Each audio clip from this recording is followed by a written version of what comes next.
Welcome to the Trellix Spotlight Series. My name is Nick, and I will be your host. Today's session will focus on endpoint security, adaptive threat protection best practices. This webinar will be recorded. If you prefer not to participate in the recorded session, please feel free to disconnect at this time. A link to today's recorded presentation will be emailed to all registered attendees. This webinar is a brief overview covering common use cases and scenarios regarding this topic. It is not intended to be all-encompassing. If assistance is needed, please contact Trellix Technical Support. If you have questions during the webinar, please type them in the Q&A window. This webinar may run longer or shorter based on your participation, and we recommend asking as many questions as you can to make the most of this series.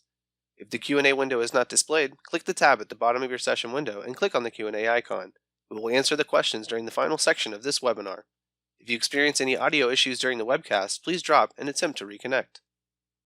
Our presenter today is Aaron Katawar. Aaron joined Trellix in June of 2010. In his role at Trellix, he provides support for all Windows-based endpoint security products. Ladies and gentlemen, Aaron. All right, thank you, Nick. So welcome, everyone. We're going to go through the agenda real quick. We're calling this ATP Best Practices. There is some more information outside of best practices. We're gonna go through an overview, look at some configuration pieces, and then talk about some best practices. We're, as much as possible, I do want to get within EPO, view the policies. We should actually have a chance to play around with some unknown files too, so we can see how they behave and put that to practice. But we do have some slides to go through. I want to start with this overview. If if there's some misconceptions or some or if it's not clear really what this product does, what it's intended for, how it behaves, then the best practices don't really mean much to anybody. So with that being said, we'll go through each section, and then after each section, we'll put some of that to practice. All right, moving right along. Let's go through the overview. I need to make sure everybody understands what this product is, what it does, what it's intended for, right? Now, keep in mind with ENS threat prevention, you already have a file level scanner, right? That looks for malicious content based on what's in the AM core DATs. So adaptive threat protection is a little different, right? It scans processes on execution, and that's all it's intended to do. So it doesn't directly scan files on disk. You've already got a scanner for that, right? You've already got threat prevention's on access scanner for that, or the on demand scanner. So if you take the example of like an ICAR text file, you can't expect ATP to give you detection on something like an ICAR test file copied to disk, right? That would be your on access scanner. It will, however, monitor what Notepad is doing, right? The process that actually opened that text file. And if something malicious is found with the process, then we expect an action to occur based on whatever reputation is assigned to that process. When you start talking about the actions that ATP can do, you're essentially looking at a block or a clean action, and then you have DAC, which can do a contain, right? So if this process that accessed a malicious file has malicious behavior, and it reaches the reputation for a clean action to occur, then of course we expect ATP to clean or remove or revert back anything that this process performed. So it does have cleaning operations, right? But it's not going to, you can't expect ATP to just action a file on disk, right? At this point, the product consists of what I would consider 8 major components, and it's a lot. the product itself essentially installs a single service, and then there's also Rule Protect. Part of ATP is what we refer to as Rule Protect. There's some Rule Protect content that needs to be installed with it. But this thing's got pretty much what I would consider 8 major components. So we'll go through those real quick.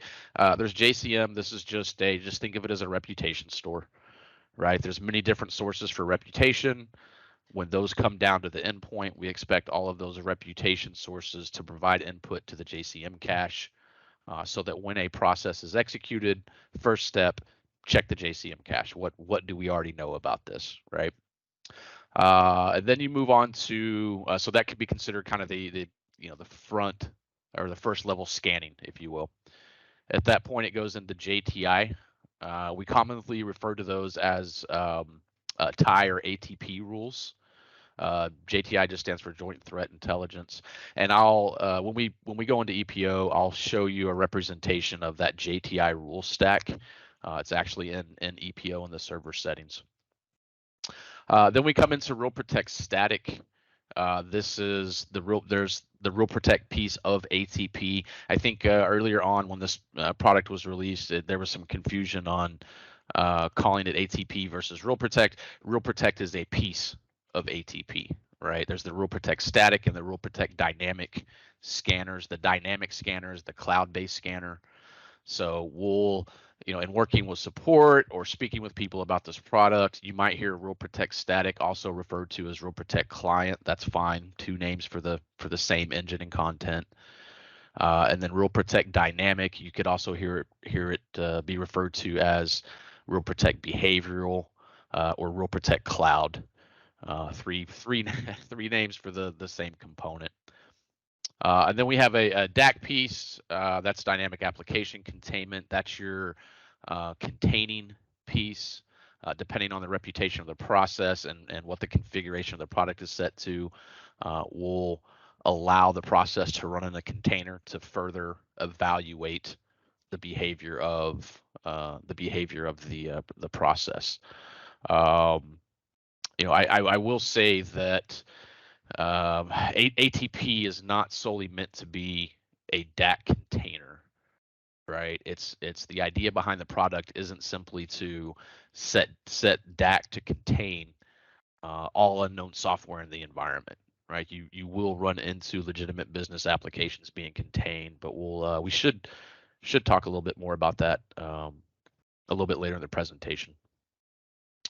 Then you have your AMSI piece. That's Microsoft's anti-malware scanning interface. We refer to it in the policies as enhanced script scanning. That came about with the 10.6 release. Not a lot of configuration to that, right? So if AMSI is involved in some type of detection, you're essentially looking at an exclusion, right? If it's something you trust, if it's a legitimate business application, or you're looking at perhaps disabling AMSI scanning where you need to. Then there's credential theft protection. This is really a good comparison would be like the access protection feature for threat prevention. Essentially, if you can think of this as like an access protection rule that's just monitoring reads against the LSAS process. And there is a high level, there's a list of processes that are allowed to access LSAS based on the content. If that process is not on the list, block it and throw your CTP block event.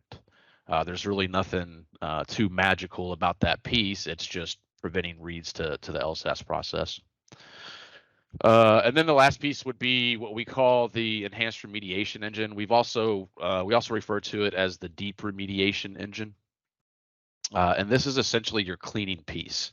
This is the piece that tracks file changes, right? Changes on the system, so that if a known, well, at least with default configuration, if a known malicious reputation occurs for a process, and provided somebody hasn't disabled enhanced remediation, this is where your cleaning comes into play. And the enhanced remediation engine will restore the system to its prior state. So all of these are important pieces to the product. They are designed obviously to work together, except for really the AMSI piece. AMSI is kind of while it is built into ATP, and there's also an AMSI scanner in threat prevention, right? But this AMSI piece is kind of a separate piece. Pretty much everything else works in conjunction, intended to work together to establish an overall reputation. I would probably include CTP in that too. AMSI and credential theft protection are kind of, while they're built into the product, they're kind of operating separately, right? Whereas JCM, JTI, the Real Protect scanners, credential theft protection, and enhanced remediation engine, these are all working together to get you an established reputation. Nothing too crazy here. This is essentially just showing kind of the flow of checks that the scanning goes through. We're obviously checking from a whitelisting perspective, we're checking certs and hashes, right? Do we already know what this is? Is it known clean? Do we even need to check it? Things of that nature. A lot of that is done through the content, through the AM core content. GTI reputation, of course, if you have a TIE server, that does definitely add some functionality to the product. Then TIE is considered, and that would be part of the JTI scanning. And I'll again I'll show you the rules a little later on for the JTI rules. Then your Real Protect static code review, right? Basically, fancy way of saying Real Protect static is scanning that process behavior. Probably the important thing to note here, you'll notice how there's this post execution for these asterisks here, right? All of this prior to DAC is considered pre-execution phase, right? So JCM, JTI, Real Protect static, that's all pre-execution. Once it gets past the Real Protect static phase, now we're at a post-execution, right? We're at post-execution phase, and that's where your DAC and the Real Protect behavioral, Real Protect cloud, Real Protect dynamic, that's where those come into play. We'll essentially, depending on the reputation, of course, we'll essentially contain it with DAC, right? Allow it to run in that container. And while it's evaluated against DAC rules, it's also being evaluated against the Real Protect cloud engine and content. There are definitely some requirements and limitations to this product. I've got noted here at KB that we'll talk about some operating systems that it's not supported on. Welcome to go check that. They're not widely used OSs, right? So it's pretty much compatible with any latest and greatest OS that's out there. Internet connectivity to the Trellix GTI cloud is very important. There's a false positive mitigation feature that's built in the product. You really can't see it, really can't do anything with it. It's just there running in the background. And that GTI cloud connectivity is required for that to function. Real Protect client also makes use of the GTI cloud. So, I think one of the common things that we'll get questions on, or we'll get service requests open for, is failing Real Protect test file detection, right? So we have a KB with test files. How do I make sure ATP is working as it should? Kind of like the ICAR test file for threat prevention, right? For the on-access scanner for threat prevention. And 9 times out of 10, whenever we get reported failing test file detection, it's because those systems cannot reach the GTI cloud, right? So that's a pretty important piece. There is an offline scanning mode for Real Protect. We'll look at that a little bit later, but essentially that forces the product to not make use of the cloud, right? And we'll talk a little bit more about that in the best practices section. Definitely requires installation of threat prevention.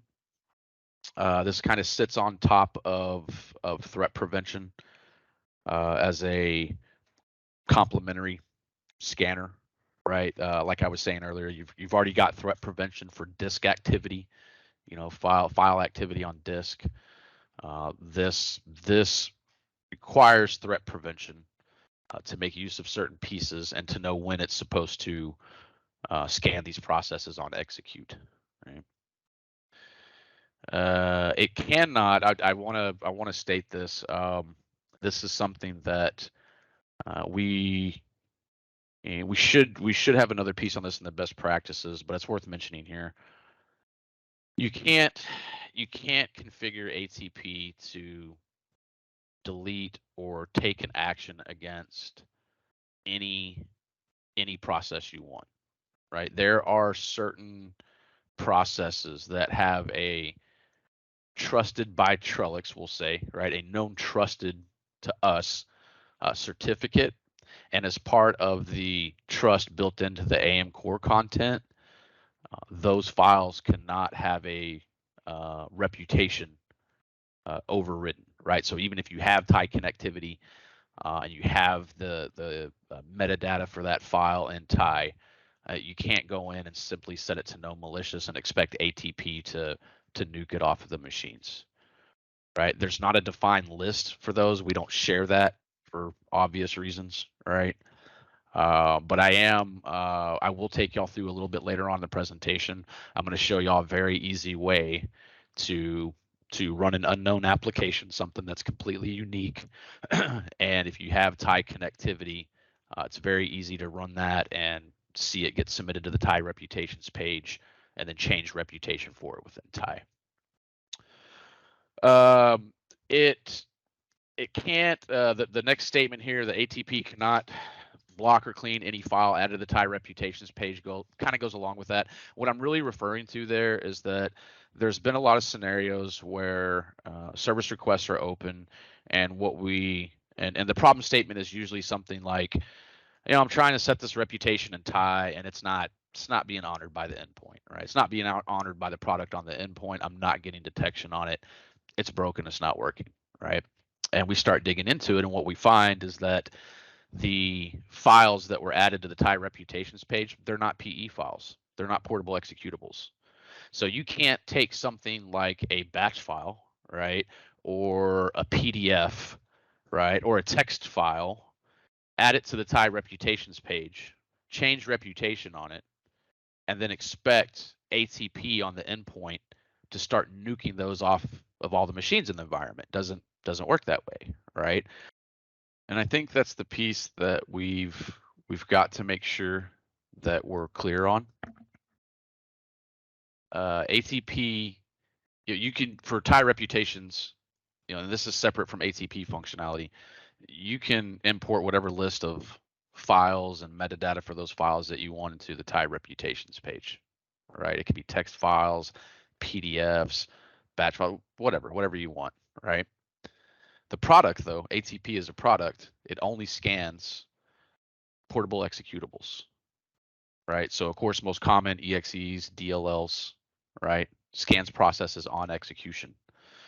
I think screensaver files are PE files too. I'd have to check .scr files. So I commonly, well, I wouldn't say commonly. Every now and then I do see a question of or a service request come in, and the problem statement is, hey, I'm adding these files to tie. I was told I could add these files to tie, and then I could set them to a no malicious reputation. And now my expectation is that ATP goes and nukes them off all of the machines. And that's true if they're PE files, right? But you can't take something like a PDF file, throw it into tie reputations, set it to no malicious, and then expect ATP to start blocking it or cleaning it off all the machines. Doesn't work that way. And that might be that might be how we've presented the functionality of the product in the past. It's a possibility. So I definitely want to call that out and just make sure we're clear that ATP is only going to scan processes on execution, right? The other, I have this in the requirements and limitations section because it's important to call out. The ability to exclude something from ATP actually comes from us editing the threat prevention on access scan policy. And I will show everybody that within EPO. I get it. It sounds weird. Why are we modifying threat prevention's OAS policy? Thought that had nothing to do with ATP. That's true. But ATP is designed to pull exclusions that are added into the on-access scan policy, specifically the standard tab. And I will show everybody that within EPO when we get into EPO. All right, this next piece is essentially going to walk us through using the observe mode feature of the product. Highly recommend using this. ATP isn't one of those things that you just blast out to the entire environment, right? It's not as simple as something like the Trellix agent. Anybody that might be familiar with ENS Firewall's adaptive mode, pretty much same thing, right? It gives you the ability to determine how is this product going to behave in my environment, allow me to change configuration to meet my requirements before I actually go back and allow the product to start blocking, cleaning, containing, right? Allow it to actually take those actions. So we're going to go through some of the finer points of using the observe mode, and then we'll get into EPO and we'll walk through those steps. All right, so first and foremost, all this is really saying is in the ATP options policy, you've got to enable observe mode. It's not enabled by default, right? So pretty much step one, make sure in your policy you've got observe mode set. The other recommendation I have here is that for this pilot phase, right, for this using this observe mode, use the default DAC policy. And the reason I say that is because it has all of the DAC containment rules set to report only, not block, right? The other thing to be aware of here, in order to receive the observe mode events in EPO, you have to modify the common options policy, and specifically you want to pull in the ability to log events of warning. The default's critical and alert, so we've got to change this at least to warning, critical, and alert. You could go with all or all except informational. There's really no need to for observe mode. You just need to make sure you're allowing these warning events to be logged. And again, I will show that to everybody. The other thing to keep in mind, and this is just my own personal recommendation, right? I like to get my system set up with common platform and threat prevention, make sure they have content, right, and make sure that piece is fully functional, the system's reporting back to EPO, and we're good to go there before I deploy ATP. The reason for that is that 99% of the time, any type of installation failure, it's going to be due to the common platform or threat prevention, not ATP. ATP is actually very simple from a software deployment perspective. It's just a service, and then once ATP is installed, it needs content, right? So it's actually really simple. All of the other pieces that are needed for this to function, well, they come with common platform and threat prevention. So if you're going to have an install failure, most likely it's going to be that piece. Now, you don't have to do that. You can actually send down a product deployment task for just adaptive threat protection, and the installer has the logic to know that it also needs common platform and threat prevention, right? So you don't have to do it this way. It's just something I like to point out. I personally like to make sure those pieces are good to go and I have no issues there, and then I go back and get ATP deployed to the systems. And this is just saying the same thing that I just it's just pointing out the same thing I just said. Get the required products installed, get all that ready to go, and then do your ATP deployment task. In terms of the events, you can, under the reporting, there's a specific section for the adaptive threat protection events, and it just essentially just filters out any other product events, right? Don't have to go there. You can go to the threat event log if you'd like, but there is a specific section for that in EPO. The idea behind this observe mode is really to alert the administrator as to how the product's going to behave, right? Because you have to keep in mind this is all behavioral based scanning, right? So when we get into talking about ATP taking an action on a legitimate application, something that's trusted by the environment, they know what the application is. They know it's not malicious. Maybe it's something that does PowerShell execution, right? The the topic of false detection is, I think a lot of times we incorrectly apply that logic to something like a DAT false, right? A DAT false involving threat prevention's on access scanner or on demand scanner, right? In that context, with threat prevention, with ENS threat prevention, it's the content needs to be changed, right? It's falsely detecting this legitimate file on disk. We get our samples, we go to labs, they're going to give us new content, right? Stop that false detection. When ATP detects something that we trust, we refer to it as a false. But if you think about it, it's just a behavior, right? So a common malware behavior could be for PowerShell to run encoded commands, right? Something that's simple, right? So if you have an application that is legitimate, that has a need to execute PowerShell, that uses encoded commands, expect ATP to quote unquote false on that application. Doesn't mean ATP is doing anything wrong. It's supposed to be monitoring that behavior, right?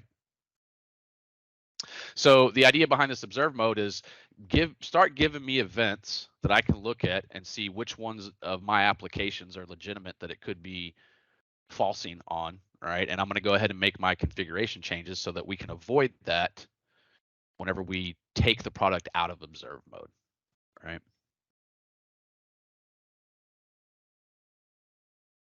And then you have to keep in mind when it is in this observe mode, it's not protecting the systems, right? It's just monitoring, it's just reporting behaviors that would occur, would contain, would block, would clean, right? Now we go make our modifications, and then when we're satisfied, when we're ready, we go take it out of observe mode. Now the product can actually take action.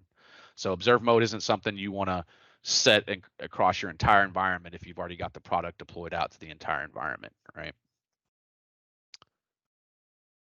All right. So now that we've been through that section, what I would like to do is go ahead and hop into EPO, and we'll go through how to set up this observe mode. Okay, here's my lovely EPO server, which we're actually going to use the EPO server for this demonstration too. I'm going to use this system here. But first things first, policy catalog. I've created these policies based on the defaults for this purpose. And you'll see here, I've got ATP in observe mode.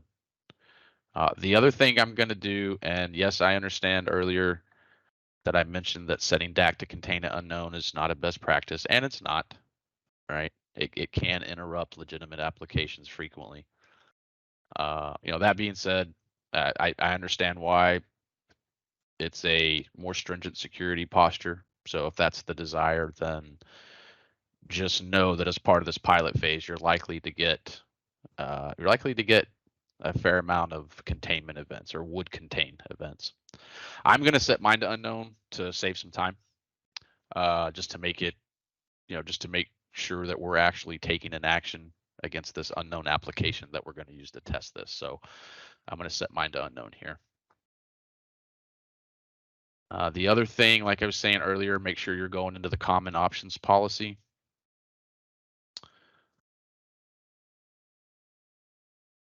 And in this common options policy, you'll have to show advanced. Mine's already showing. But come down to your ATP events to log and change it to warning, critical, and alert. Again, that's the default, so we're just switching it to warning, critical, and alert. You can do all except informational or all if you want. There's really no need to for observe mode though. We just need to make sure we've got the warning in there. All right, so to save some time as well, I've already deployed the product. It's good to go. I know it's got good communication to EPO. It's enforcing policy changes. So I've already set all that up. Just to be safe, I'm gonna go ahead and just check new policies. Just make sure.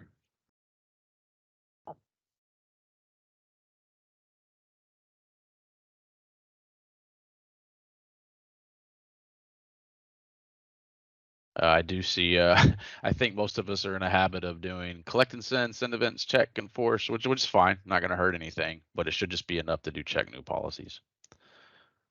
All right, so to test this out, what I like to do, there's many different methods to do this, but what I want to do is create a completely unique application that's unknown to GTI, right?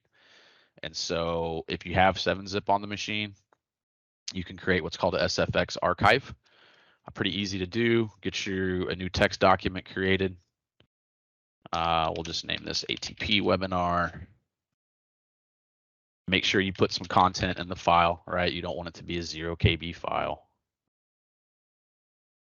And then go to your 7-zip options, add to archive, and you're just going to select this create SFX archive. That will create you a completely unique application to test through the scanners, right? And it should just be a matter of running this. You don't have to extract it. All right, so the fact that I've already ran this, it should have already given me, as soon as I send events, it should give me a would contain event for DAC, right? Again, because I set DAC to contain it unknown. So let's just make sure, we shouldn't have to wait long for those events, but let's just make sure they're coming up. Got some events that were sent there. And then I'm going to go into the threat event log. And here is my would contain.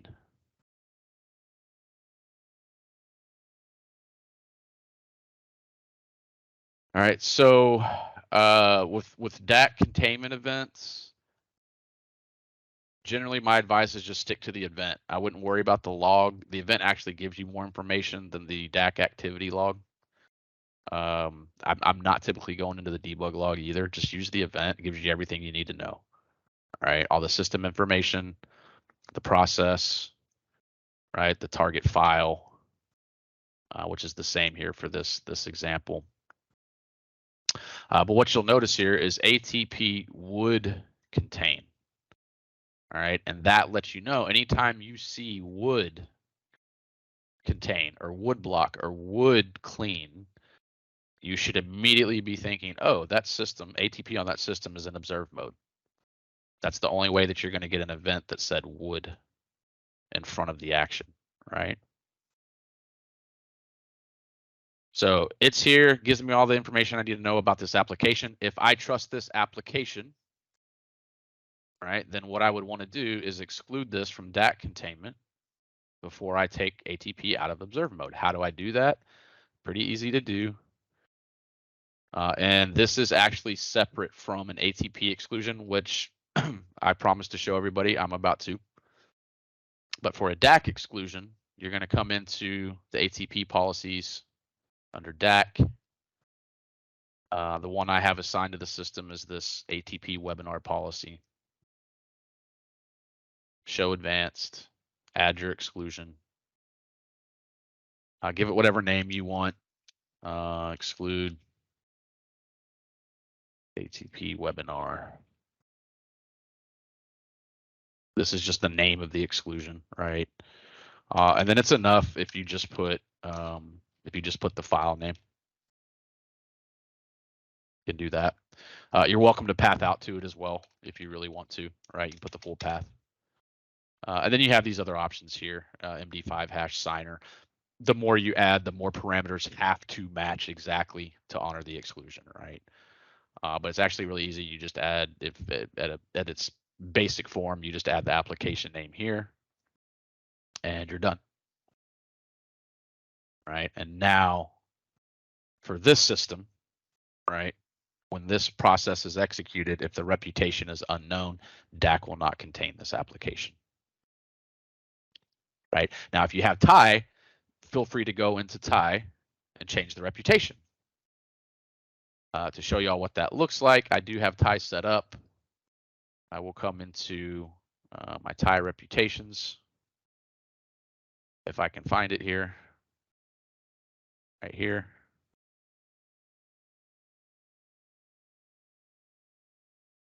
And one of these is my ATP webinar exe. I was playing around with it. So The latest one here, let's just look at the time. Let's see, 2:42 on that one. 2:34, that's the old one. So here's the latest one that I just that we just tested with. And you'll notice that the latest local reputation is unknown. That the latest local reputation comes from the product on the endpoint. That is ATP telling TIE, I believe this process to be unknown, right? So this is just a reputation input into TIE. Now, what can I do to override that? Pretty easy. Come in here, set whatever reputation you want, right? Now, if you don't have TIE, you're really kind of limited because you're going to be doing an exclusion. You're going to be doing a DAC exclusion, right? Or you can do an exclusion through all of ATP, but keep in mind that excludes it from all ATP components, not just DAC containment. So when we talk about exclusions for the product, you've got DAC exclusions if you want something to be excluded from being contained from DAC, but then you have ATP exclusions. And if you exclude from ATP, you're excluding it from all of ATP, not just DAC, right? Now, what does that exclusion look like? Told y'all I would show you. So in the policy catalog, under threat prevention, on access scan,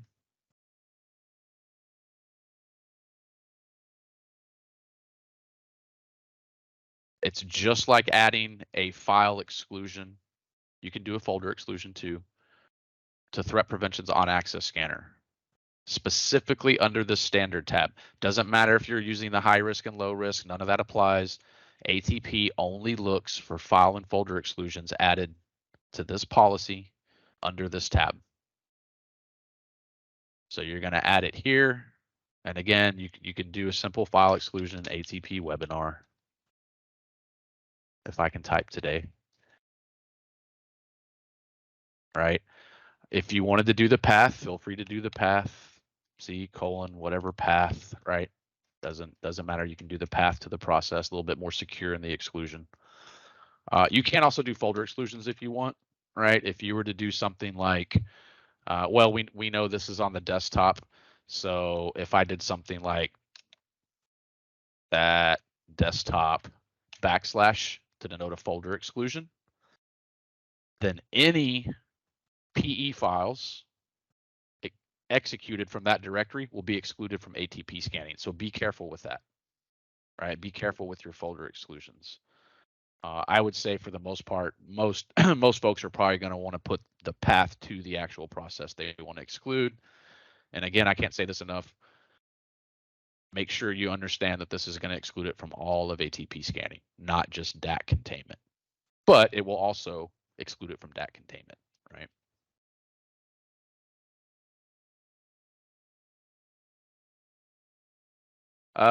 Let's see. The other thing that I mentioned I would show everybody before I forget is let's go look at the server settings and the adaptive threat protection category. These are all the TIE rules or JTI rules or TIE/ATP rules. We call them 3 names for the same thing. So you're welcome to go through this. We're not going to go through all these rules here. Obviously, don't have the time for that. But these groups refer to your rule assignment in the ATP options policy. You're welcome to go through these and see exactly what they say. But this is just part of the scanner, right? This is just the JTI scanning rules. One of these rules, I'll show it to you here. I believe it's 93 or so. Yeah. Certificate reputation, enterprise file reputation. When we talk about enterprise file reputation, we're talking about reputation that was manually added to that process in TIE, right? I went into TIE and I set an enterprise override and changed the reputation. So this is where you get your TIE lookup as it passes through JTI scanning. You get your TIE lookup, the product will submit metadata, submit the file to TIE, right? And then that's where you get in your TIE reputations page That's where you get to come in here and do whatever you want to do with the file, right? Set some type of override. I think this is probably the problem statement of I changed reputation and tie for this application. It's not being honored by the product on the endpoint. Please help. Something's broken. It's a very common problem statement. And they can be easy to diagnose. They can be very difficult to diagnose. One of the little pieces of information I'll give everybody from a log perspective, when you come in here and change this reputation, I'm just going to put it to fine. We'll put it to known trusted. In fact, I tell you what, let's set it to malicious. Let's set it to malicious and we'll generate another event. No malicious. All right.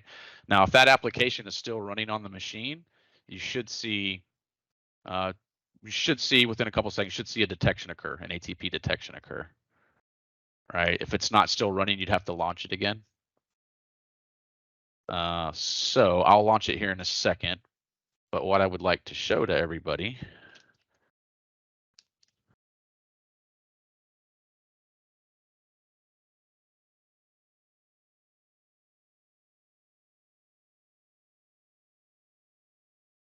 sorry.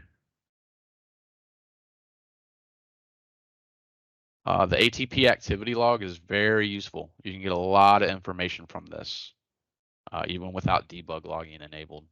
If you want to actually see the actual reputation exchanges, you have to use debug logging. But you normally in that scenario, you're already working with support and we'll help you with it. But what you should notice here is, if I can find it, here we go. That might be kind of hard to see, but here's the reputation change, rep change listener. This is when I changed it to no malicious. So enterprise reputation of file, C user administrator desktop ATP webinar changed to 1. 1 is malicious, no malicious, right? 99 is trusted, 1 is malicious, 50 is unknown. So you should not have to go into this full debug mode with AMTrace and proc1 and all this stuff just to determine whether or not your reputation change made it down to that system, right? It's right here in the activity log. So now my expectation is that if I run this again, right, it was already closed out in the background. Now I'm still in observe mode, right? Remember, so there's not going to be any pop-up or action that you see, right? But I should have a new threat event. Right? I should have a would clean because it's no malicious, and by default, product is set to clean at no malicious. So let's send events. Looks like some events came up. Threat event log. And here's my would clean right here.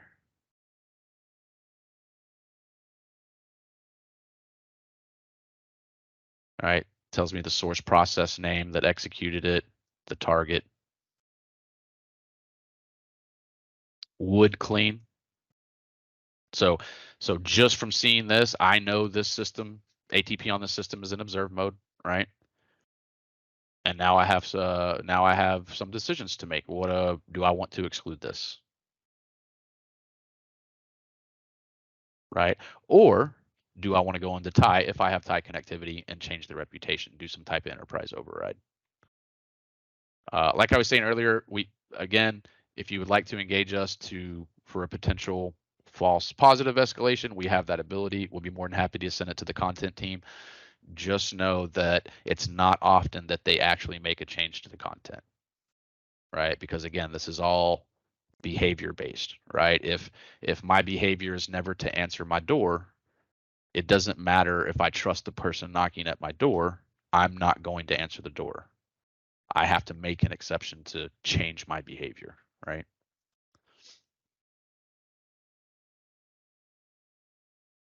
Okay. Let's go back to our presentation. We've just got kind of a list of some best practice stuff.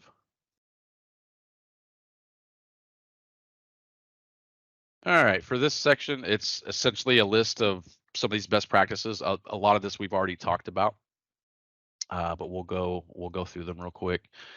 We haven't talked about this yet. Make sure these modules are from the same release, right? So Common Platform, Threat Prevention, ATP, they all work together. Don't run Common Platform from September 2021 with ATP from June 2022 is all this says, right? We QA against that release. We don't QA against mixed releases of these blades, if you will, the Common Platform. Don't set DAC to contain unknown. Oops, sorry. Let me go back. Yes, I know I did it in our test. That was just for me to easily fire off an event. Again, it's your environment. If you want the more stringent security policy, I get it. I understand. Just know that you will have to do custom configuration, whether that's a DAC exclusion, if you have ties, setting the tie reputation, setting an enterprise override, or excluding through ACP. Yes, you are welcome to engage us, open a service request for a quote unquote false detection. We'll send it to the content team. Just know that there's no guarantees that they're going to change the content because that impacts everybody using the product. All right. I have seen them change content on occasion. It's just not that often. Right. Usually they'll come back and say, sorry, we can't do that. Do an exclusion. And then there's a KB for best practices for DAC containment, this 87843. Don't leave debug logging on. We stress this with the TSEs. When they're using debug logging, make sure they're going back and turning it off. We're human, we forget. So as a customer, if you're working with support or if you enable debug logging, make sure to go back and turn it off. It can lead to high CPU of the MFE ATP process. We're meant to use both scanners with this product, right? That both rule protect scanners. We want to use them in conjunction with each other to get the best overall assigned reputation. So it's really its full power comes from utilizing both of those scanners. Both of those scanners need to make use of GTI reputation, right? Now on systems without internet connectivity, really kind of defeats some real protect features. Number one, your cloud scanner isn't going to function. So you might as well go into the policy and turn it off. Real protect client, there's an offline scanning mode. So if you have systems running ATP that you know will never have connectivity to the GTI cloud, go ahead and disable the Real Protect Cloud scanner and then set the Real Protect client scanner to its offline mode, and that'll prevent the lookups from occurring. Don't allow any inspection into those lookups. That can cause them to fail, cause those lookups to time out. That can sometimes lead to a performance issue. The sensitivity level default is medium. This is not GTI sensitivity. If you're familiar with what we call it Artemis 2, Artemis sensitivity levels for like the on-access scanner for threat prevention, not the same thing. This is actual rule protect sensitivity. Leave it at medium, right? If you raise it, chance of increase in false detections, false positives, right? Lowering it can reduce its efficacy. So the scan process is started from network drives. I would test it out. We don't recommend turning it on. It's a better idea to just protect the system where the process is running from, right? Because it can incur a performance hit. So if you think you want to use this, test it out first, right? See how it behaves in your environment. The three rule groups, we looked at them earlier in the JTI rule stack. There's the balance, security, and productivity. Best practice, just use the balance. The difference between those is that if you compare like balance to security, the security rule group has more rules set to enabled. It looks for more behaviors, right? Observe mode, I'm pretty sure we we beat that topic to death. This is just saying, hey, before you blast it out to the environment, use observe mode and configure it to meet your needs. And then these are just some use cases. Like if you have developer systems where they're constantly changing application binaries, those are going to be unknown to GTI, unknown to Trellix. So kind of goes back to containing unknown, right? Expect that stuff to get contained, have to do some policy configurations. So observe mode can just help you get the good policy set for different systems in the environment. The activity log, we briefly looked at that earlier, showed you the reputation change from Ty.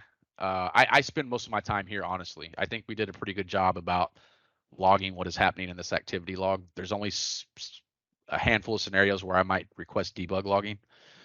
But for the most part, use this activity log. It's got a lot of good information in there.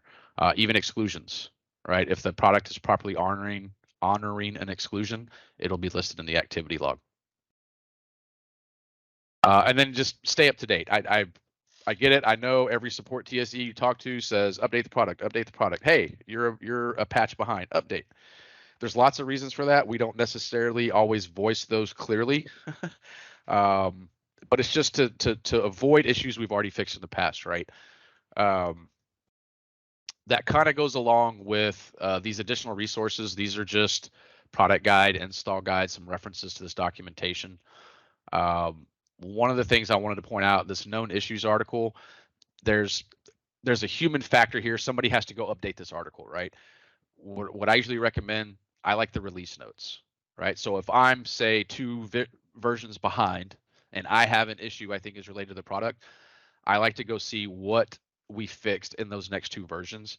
Those will be in the release notes, but keep in mind, those are tied to customer bugs, right?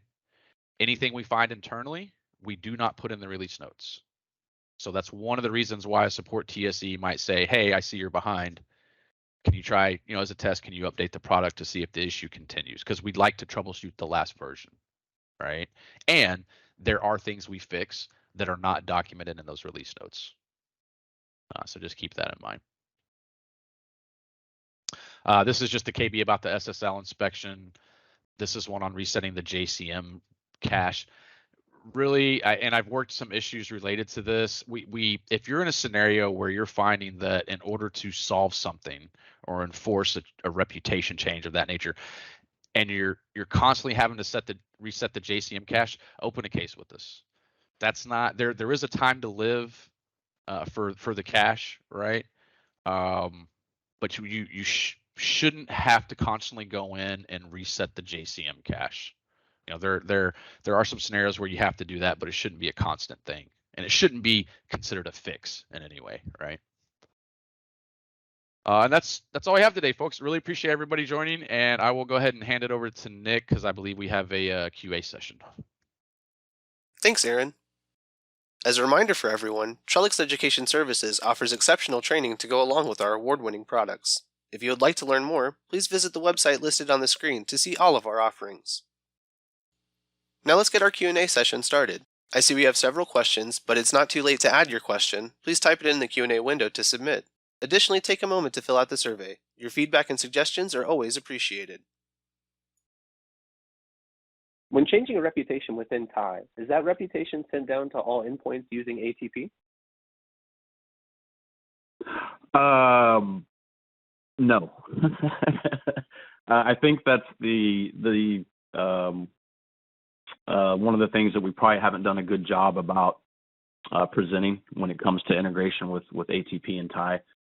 TIE actually, it's really more on the TIE side. It's really more TIE functionality. TIE essentially has a list of nodes or endpoints that have requested reputation for that file, right? So if you take the example that we had in the webinar, you create this unknown application, you execute it, you see it appear in the TIE reputations page. If you drill into the details of that file, what you will see is a enterprise count field. And what you should see in that field is the number 1. And all that really means is that there has been a single system which has requested reputation for this file, right, within TIE. So if you now go into TIE and change that reputation is only going to be sent to that one endpoint, because that's the TIE keeps a record of the endpoints that have requested that reputation based on the agent GUID, right? It's okay though, because on the next system that runs that application, it's expected to do the TIE lookup, and now that you have set the reputation in TIE will tell that endpoint what the reputation is set to, right? So you don't, you don't need the ability to send down a reputation change across all endpoints connected to that DXL fabric, right, and that TIE server in order for the product to make use of that reputation. Got it. Okay, perfect. Thank you for that. What do I need to do if I want to see the communication between ATP and TIE? That's a good question. I intentionally left that out of the webinar. It's really more along the lines of debugging. And so when you're in that scenario, generally we would expect that you're already working with support and we're requesting debug logging to dig further into an issue. It's something you can do though. So essentially, there is a log that is called the ticlib.log, TICLIB.log, and that contains the reputation exchanges between the point product, between ATP and your TIE server. It probably is not. It probably won't make a lot of sense if you just open it up and start looking at it. So we do, that's why I say generally if we're in that area, we're already working with support, right? And then we know how to read that log. That does require debug logging, the enabling of debug logging. So that log will not populate without debug logging for ATP enabled. You're welcome to look at it. It's not like you're going to hurt anything by opening the log and reviewing it. But the way that log is recorded, it uses base 64 encoded hashes. So if there's, let's say, we can go back to kind of the example in the webinar, right? Let's say you go through that test and you look at the hashes for that file and the TIE reputations page. Pick whichever one you want. It could be the MD5, the SHA-1, SHA-256, doesn't matter. Convert that to a base 64 encoded hash, right? Enable your debug logging, launch the application, and then you can go into the ticlib log and search for that base 64 encoded hash so you can see those exchanges. But again, it's not going to make a whole lot of sense because there's different provider IDs that give reputation. As an example, when you're looking at those reputation blobs, you'll see a provider ID equal 3. That provider ID, the 3 provider ID is enterprise file reputation. So, in that scenario, what we'll do on our end is if we're trying to debug a problem statement of, hey, I'm setting something in TIE and it's not, the point product isn't honoring that change. Okay, well, we'll enable debug logging. We'll change the reputation, right? We'll reproduce it. And then we'll go look at the ticlib log to see, okay, are we actually getting any type of information from TIE? And if not, our issue is likely on the TIE side, right? Or is it clear in that log that TIE is actually feeding that reputation to the endpoint, and we can show that ATP is not making use of it? That would update in the JCM cache. And so if we can show that TIE is giving the point product that information, but it's not updating in the JCM cache, I would probably want to log a bug with engineering on that. So very, very good question. Got it. Okay, perfect. Thank you for that. It looks like that's all the time we had for today's session. I want to thank everyone for joining today's webinar, and a big thank you to our presenter, Aaron. As a reminder, a link to today's recorded presentation will be emailed to all registered attendees. This concludes today's webinar. Stay safe, everyone.